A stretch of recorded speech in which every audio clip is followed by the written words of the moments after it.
સુરતના ધર્મજમાં અર્ચના પટેલ સંચાલિત ધૂમ ચેરિટેબલ ટ્રસ્ટના મિની ઝૂમાં દુર્લભ કપિલા મિનિએચર ગાયનો જન્મ થયો છે. કોંકણી કપિલા અને પોંગનુર પ્રજાતિના મિલનથી જન્મેલી આ ગાય દેશની નવી મિનિએચર પ્રજાતિ તરીકે નોંધાઈ છે.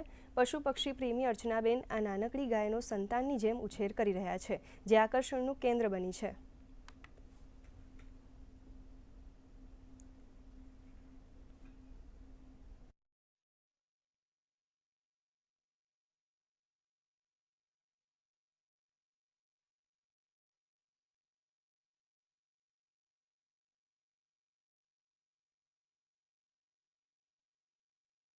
આપણે ત્યાં એક વાછડીનો જન્મ થયો છે, જે વાછડી એક નવી જ પ્રજાતિ છે અને ભારતમાં લગભગ આ સૌથી પહેલી વખત આપણે ક્લેમ કરીશું એ બળભાગી હઈશું, કારણ કે કોંકણ કપિલા ગાય કે જે પોતાના મેડિસિનલ દૂધ માટે અને વૈદિક ઘી માટે જાણીતી છે, એના શિંગડામાંથી ગોરોચન નામનું ચૂર્ણ બની શકે છે. એ શિંગડા ઉપર જે પોપડી જામે તેનામાંથી પાવડર બને અને એમાંથી એ ચૂર્ણ બને.